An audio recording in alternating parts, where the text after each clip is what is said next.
Hello my dear student, how are you? This is my fifth and final video on stereochemistry of SN1 and SN2 reaction. And in this video, today we are going to learn two another terms of stereochemistry, that is retention and inversion of configuration. And finally, the stereochemistry of SN1 and SN2 reaction. So my dear student, first let us learn what is the meaning of retention. Let me show you one ball and stick model. This is a three-dimensional ball and stick model of chiral molecule. This is a chiral molecule and this is chiral center. Four different groups are attached to this carbon. Now, in a particular reaction, if any of the atom, say for example, this atom, which is I have represented by red color, if I replace this particular atom by another atom or group, suppose this is the another atom or group, if I replace, you see, the configuration is not changed, configuration retained with respect to previous one. You see the position of the atom remain same.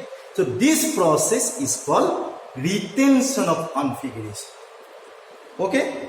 So what is written in the slide? Let us see.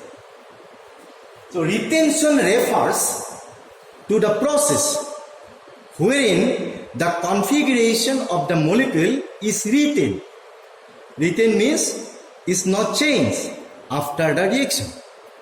Therefore, the product molecule has the same configuration as the reactant molecule. Here also, I have shown a chiral molecule.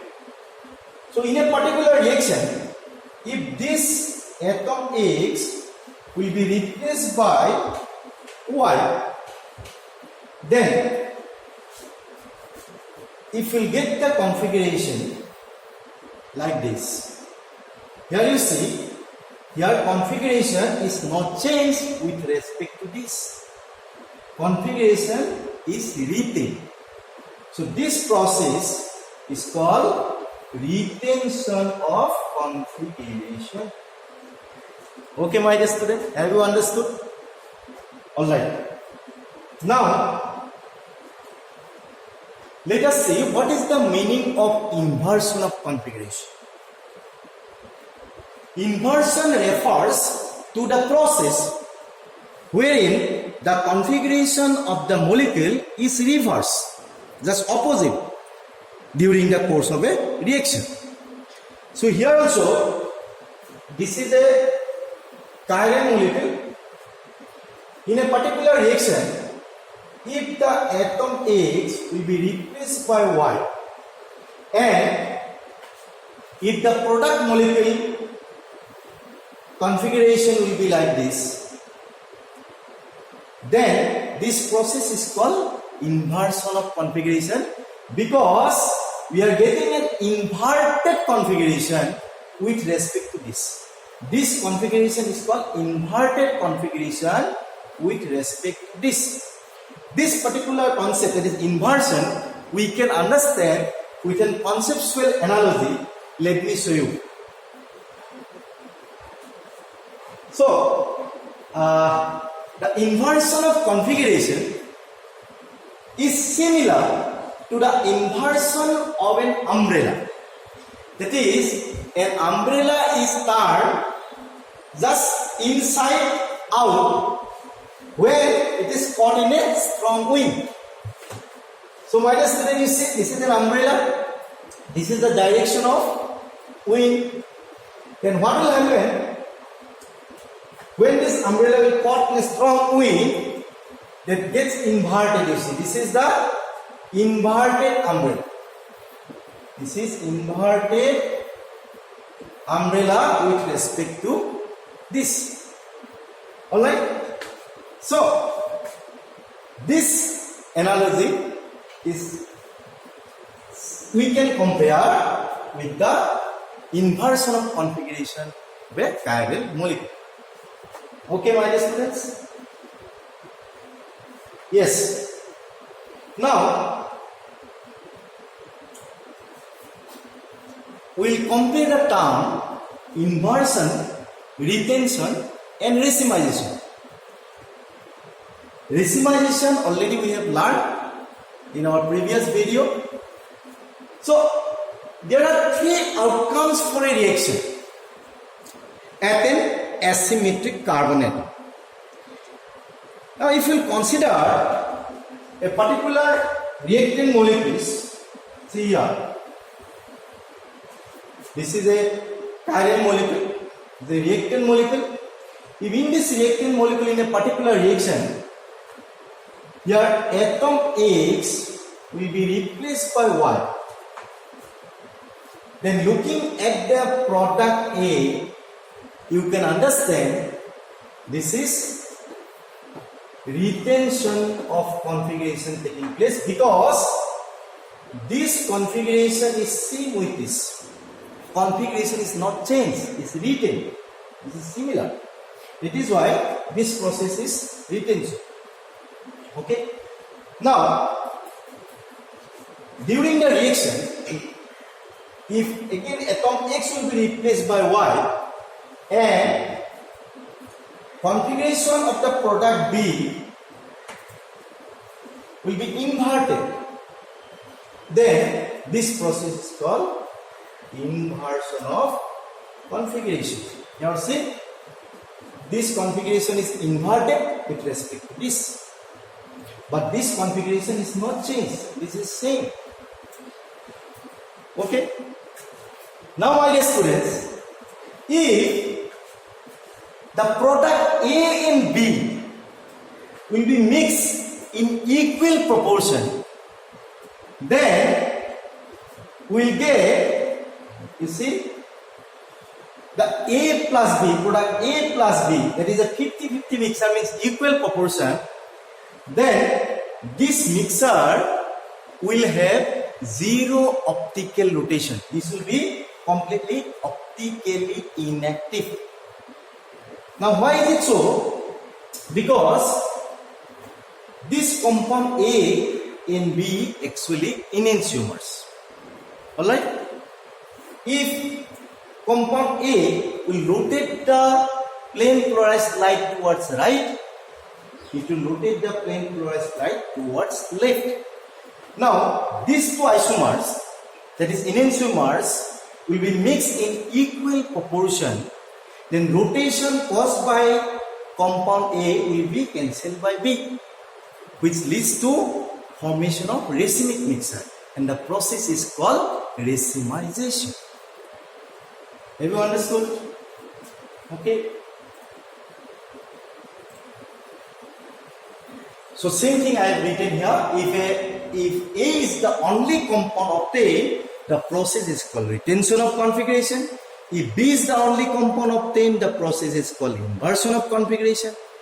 Now, if a 50-50 mixture in equal proportion of the above to means compound A and B is obtained, then the process is called racemization, and the product is optically inactive, as one isomer will rotate plane polarized light in the direction opposite to another.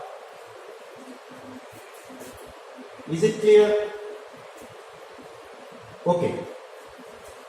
Now, my dear student, that is the final one now.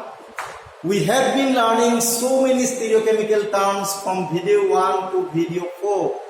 And today also we have learned retention and inversion. And finally, this is the stereochemistry of SN2 reaction. What is that? First I will read the slide, then I will explain. So what is the stereochemistry of SN2 reaction? You see, in case of optically active alkyl halides, the product formed as a result of SN2 mechanism has the inverted configuration as compared to the reactant. That is, a SN2 reaction proceeds with complete stereochemical inversion. Now, what is the reason of it? This is because in SN2 mechanism, the nucleophile attaches itself on the side opposite to the one where the halogen atom is present. If you take an example, when -2 bromo-octane is allowed to react with aqueous solution of sodium hydroxide, then +octane to all is formed with the hydroxyl group -OH group occupying the opposite position opposite to what bromide had occupied. Now let us try to understand whatever it is written in the slide with the help of this example. See, so this is a SN2 mechanism. This is SN2 mechanism. Already in the first video we have learned details about SN2 and SN1 mechanism except stereochemistry. Alright. Now we are going to learn the stereochemistry of this. In SN2 mechanism we know always this is nucleophile. During hydrolysis reaction, sodium here, this is OH is nucleophile, and nucleophile, you see nucleophile attack from backside means opposite to the side where bromine is attached. Just opposite. Bromine is attached here, which will attack on carbon this. So this is del plus, this is del minus, this is electrophilic center, this carbon is electrophilic center, obviously nucleophile will attack here. Alright. Now see the transition state. Here which is going to attach on carbon, this is the bond formation it is shown, and this is bond breaking. Bromide is the leaving group, this is bond breaking, and this is bond formation. Alright, this is called transition state. Now you see the configuration of the product.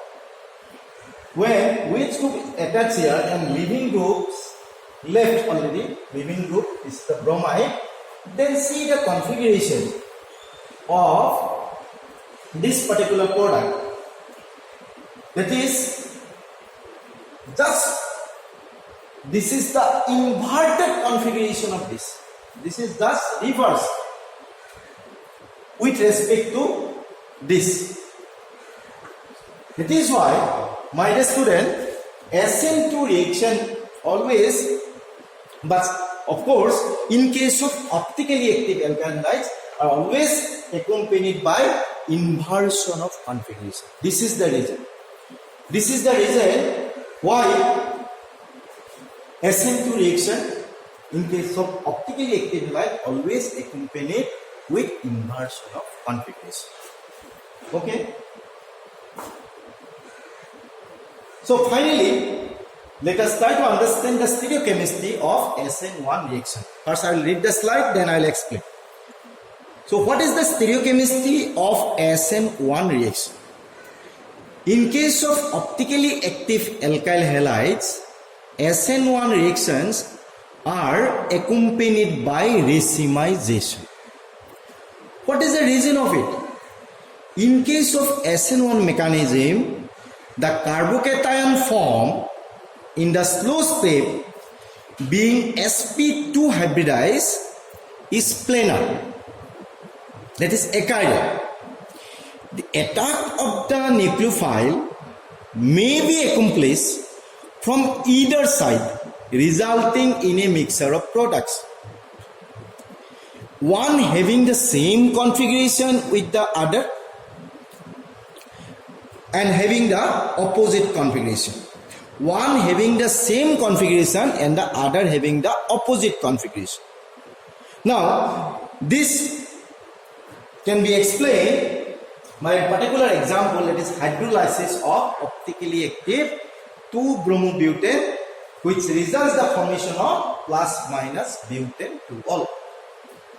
So my dear students, let us try to understand the stereochemistry of SN1 reaction and what is the reason of it with the help of this particular example. What is that example? It is the hydrolysis of optically active 2-bromobutane results in the formation of butane 2-ol.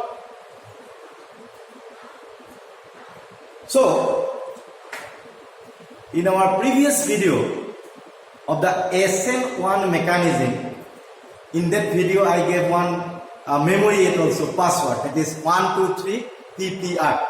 Alright, so SN1 mechanism always take place in two steps. This is step 1. What is step 1? This is formation of carbocation. This is formation of carbocation and this is a slow step. This is slow step and rate determining step. Now this is 2-bromobutane. This is the reactant molecule. This is reactant molecule. This is optically active. This is a chiral molecule. Now here you see, after cleavage of this bond, CBr bond on carbocation has been formed. This is the leaving group, and this carbocation is sp2 hybridized, you know, and this is always planar. Carbocation is sp2 hybridized and it is planar, and it is a chiral molecule. This is not chiral molecule. This is chiral, but this is a chiral. This is a chiral molecule. Now, what is the second step? Step 2 is what? Step 2 is attack of carbocation by the nucleophile. This is the main reason now. You see, carbocation is planar. It is sp2 hybridized. This is planar. Okay, carbocation is planar. So, this carbocation may be attacked by nucleophile on either side. It can attack from this side also, can attack from this side also. If the carbocation attack from this direction, and if the configuration will get like this, then if the carbocation attack from this direction, and the configuration of the product molecule is this. If you will see these two configurations, these two products, these are nothing but enantiomers. Nicely you see this. These are enantiomers.